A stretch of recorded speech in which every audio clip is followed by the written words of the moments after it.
Hello, my name is Simon Miller. Welcome to WhatCulture Wrestling with the one and only Jay White. Jay, how you doing today?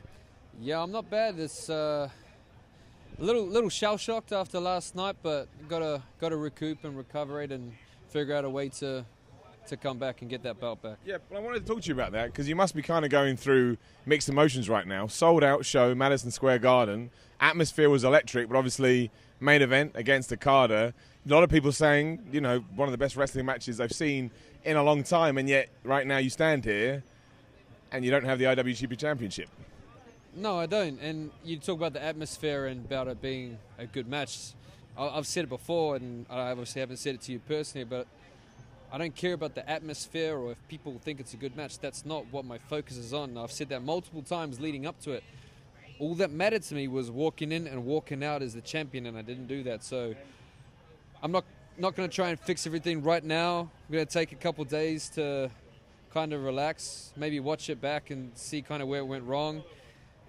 Look, I know how good Okada is. You know, finally he actually showed the Rainmaker of old that people have been wanting, and he got the job done. But this isn't over between me and him. I was going to say as well, you mentioned, Okada, he did hit you, what was it, 4 Rainmakers, 2 Tombstones, so it wasn't like you were a pushover or anything like that. I mean, how do you even prepare for 4 Rainmakers and 2 Tombs, I guess is my point. You can't really prepare. That's just something you have to figure out at the moment, in the moment, if you can withstand that and if you can take it. And, you know, sometimes it's just instinct and stuff, and that's why I have such a natural ability for what we do, and that's why, yeah, he hit me with the Rainmaker, but whether it's a conscious thought or not, I still kicked out. Every time he still tries to hit me with the Rainmaker, I had a counter, and again, that's just my instincts. That's why I'm one of the youngest IWGP heavyweight champions in recent history. I'm going to prove why I'm good enough to get that belt back again. I wanted to talk, you mentioned that. I think I'm not trying to, disrespect or anything, just talking about what the fans were saying. A lot of people were surprised when you beat Tanahashi and became the IWGP champion. A lot of people were shocked, maybe said you'd arrived. I'm not saying you arrived too early, because who can arrive too early? But there was a certain, oh my gosh, Jay White managed to do that so soon. And I would guess even last night a little bit, I think there was an opinion that maybe I kind of had the experience edge on you, is what I would say, trying to skirt around that just a little bit. That's not even an opinion that he has the experience edge. That's fact. He's been wrestling a lot longer than me. So yes, pretty much anybody that I step in the ring with has an experience edge over me. I've only been doing this for 6 years. But when you talk about fans being shocked and stuff, look, if they can't relate to something, if something's foreign to them, that's going to be their reaction. They're going to hate on it. They're going to be negative towards it. They can't understand or relate to the idea of someone as young as me being this successful so quick, because obviously they can't relate themselves. So yeah, when I beat guys like Omega, Okada, Tanahashi, of course they're going to throw their arms up in the air and say, oh, what's happening? This is too soon. It doesn't matter. Your opinions don't matter. You have no control over it. It's not too soon. It's the perfect time, because it's all up to me. I tell when I step out and walk around the ring, everyone's trying to yell at me, tell me what to do. And I always tell them it's on my terms. It's on my terms. I don't care if the fans are happy about it. I don't care if they think it's too soon. I control what happens in that ring. I don't think a lot of people give you enough credit, because you're right, you have only been doing this 6 years. Some people at 6 years are still trying to find themselves in the wrestling industry. That is true. And, now you are a one-time IWGP championship. I imagine you are going to have some kind of rematch, or, I don't think you're just going to let this thing with Okada fly. Do you think you get enough respect's probably the wrong word, but do you think people acknowledge that enough? No, but I don't know if it's because they think I'm not worthy of it, or if it's become like, it's like the cool thing to do is to say, hey, that guy's not ready, or hey, that guy shouldn't be the champion. That's just how wrestling fans are. If they see something, they love to jump on bandwagons, whatever it's for. And at the moment, it seems to be for saying that I'm not ready. Yet I seem to prove time and time again that I am by beating all the top guys. And hey, to those fans and all those wrestlers that care about having a good match, like you're saying, if last night was a good match, then I tick that box too. Not that that's something that I care about, but that's just proof that all of their opinions and the things they are saying are very untrue. It's simple.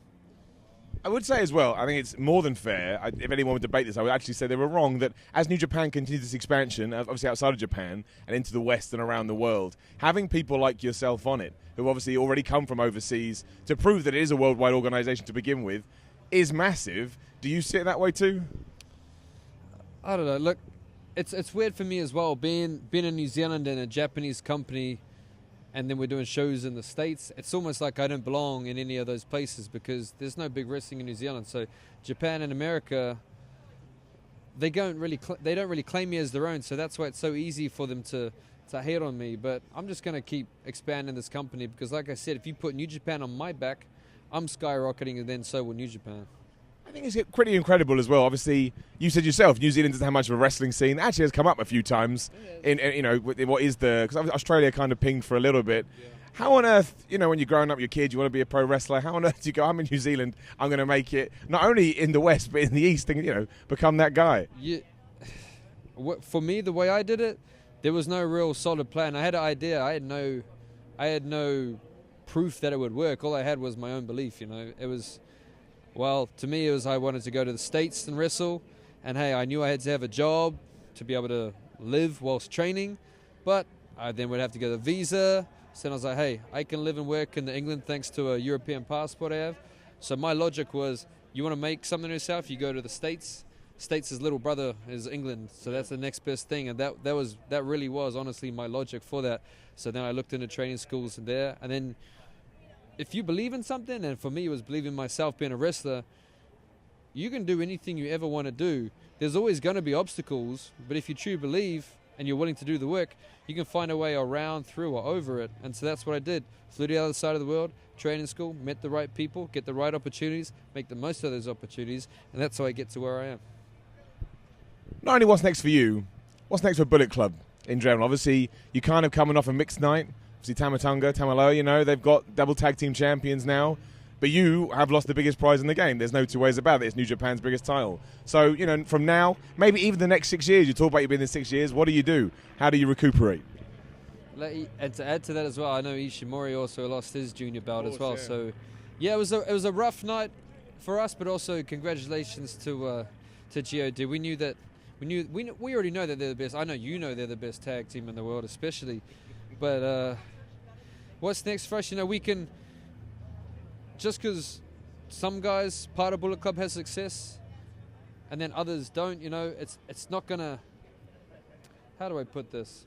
Me having a bad night isn't going to take away from their success. They can keep growing as well. And now it's up to me to try and figure out my best way to pull my weight and do my part and get back on top as well. That responsibility is on me.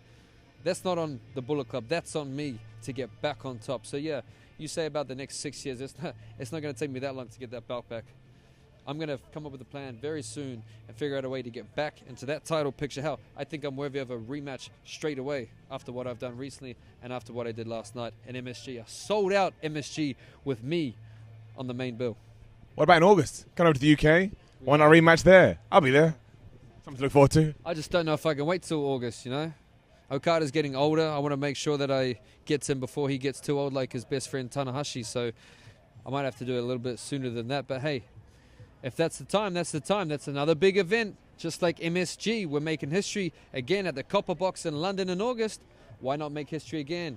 As history shows, if you want to sell out your events, you put me at the top. There you go. Can't say further than that.